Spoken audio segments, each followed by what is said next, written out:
சிம்ம ராசியில் பிறந்த உங்களுக்கு இந்த வாரம் உங்களுடைய விருப்பங்கள், எண்ணங்கள், ஆசைகள், அபிலாசைகள் ஏதோ ஒரு விதத்தில் பூர்த்தி ஆவதற்கான வாய்ப்பு நிறையா உண்டு. ஸோ இந்த வாரம் மணி ரொட்டேஷன் எப்படி இருக்குது, கையில் பணம் தனம் இருக்குது. இது மாத கடைசியாக இருந்தால் கூட யாருடைய பணமாவது உங்கள் கையில் ரொட்டேஷன் ஆகிறதுக்கான வாய்ப்பு உங்களுக்கு உண்டு. ஸோ இந்த வாரத்தில் உங்களை பொறுத்த வரைக்கும் தகவல் தொடர்பு நீங்கள் பெரிய லெவலில் அத்தனை விதமான மீடியாவை நீங்கள் யூஸ் பண்ணுறதுக்கான வாய்ப்புகள் இந்த வாரம் இருக்குது. ஃபர்தராக நீங்கள் ஏதாவது மேலே படிக்கிறதா இருந்தால் படிக்கலாம், அல்லது நிறைய தேடுதல் என்பது இந்த வாரம் உங்களுக்கு இருக்குது. எதையெல்லாம் நீங்கள் தேடுறீங்களோ அதெல்லாம் உங்களுக்கு கிடைப்பதற்கான வாய்ப்பு இந்த வாரம் உண்டு.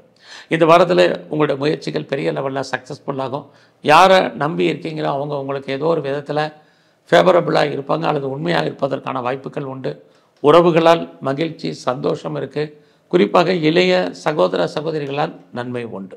ஸோ இந்த வாரத்தில் உங்களுக்கு பயணங்கள் இருக்குது. இந்த ட்ராவலால் உங்கள் வாழ்க்கையில் நிறைய சேஞ்சஸ் ஏற்படுவதற்கான வாய்ப்பும் நிறையவே உண்டு. உங்களுடைய ரொட்டீன் பழக்க வழக்கங்கள் எதுவாக இருந்தாலும் அதை ரெகுலராக நீங்கள் ஃபாலோ பண்ணுங்கள். அதுலேயும் இந்த வாரத்தை பொறுத்த வரைக்கும் நீங்கள் ஏதாவது பெர்மனெண்ட் ப்ராப்பர்ட்டி, குறிப்பாக நீங்கள் மூவபிள் அல்லது இம்மூவபிள் ப்ராப்பர்ட்டி எதுவும் வாங்கணும்னு ஆசைப்பட்டீங்கன்னா வாங்கிறதுக்கான ஆப்பர்ச்சுனிட்டி இந்த வாரம் உங்களுக்கு இருக்குது. ஸோ இந்த வாரத்தில் உங்களுக்கு புதுசாக அஃபேருக்கான பாசிபிலிட்டிஸ் உண்டு. உங்களுடைய லவ்வில் சின்ன சின்ன ஸ்ட்ரகிள் இருந்தால் கூட ஃபியூச்சரில் உங்களுடைய லவ் சக்ஸஸ்ஃபுல் ஆகும். ஸோ இந்த வாரம் உங்களுடைய ப்ரொஃபஷனை பொறுத்த வரைக்கும் நார்மலாக தான் இருக்குது. ஸோ சிம்மராசியில் பிறந்து நீங்கள் வேலையில் கான்சன்ட்ரேட் பண்ணுங்கள். எந்த சர்வீஸில் இருந்தாலும் உங்களுடைய வேலையில் அவசரப்பட்டு வேலையை வர்றது அல்லது வெளியேற்றப்படுவதற்கான சுச்சுவேஷன் இதெல்லாமே கிரியேட் ஆகும். பொறுமை, நிதானம். ஸோ உங்களுடைய உழைப்பு அடுத்தவருக்கு லாபமாக இருக்கும். அதனால் அதையும் இந்த வாரம் கணக்கில் எடுத்துங்க. அது மட்டும் இல்லை, இந்த வாரத்தில் வேலையில் உங்களுக்கான ரெக்கக்னைஸ் கிடைக்கல, நிறைய ஸ்ட்ரகிள் இருக்குது.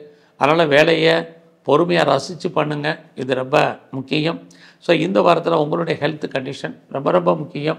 உடம்புல நோய் எதிர்ப்பு சக்தி என்பது இம்யூனிட்டி பவர் ரொம்ப குறைவாக இருக்கும். ஸோ ஹெல்த்தை மெயின்டைன் பண்ணுங்கள். ஸோ இந்த வாரத்தில் உங்களுடைய பிஸ்னஸ் ரொம்ப சுமாராக தான் இருக்குது. உங்களுடைய தொழில் நார்மலாக இருக்குது. தொழிலில் மிகப்பெரிய லாபம் அல்லது பெனிஃபிட் கிடைக்கிற மாதிரி தோட்டம், அதில் நிறைய ஸ்ட்ரகிள் இருக்குது. ஸோ இந்த வாரம் முழுவதுமே நீங்கள் பைரவரையும் குறிப்பாக துர்க்கையும் நல்ல தரிசனம் பண்ணிவிட்டு வாங்க.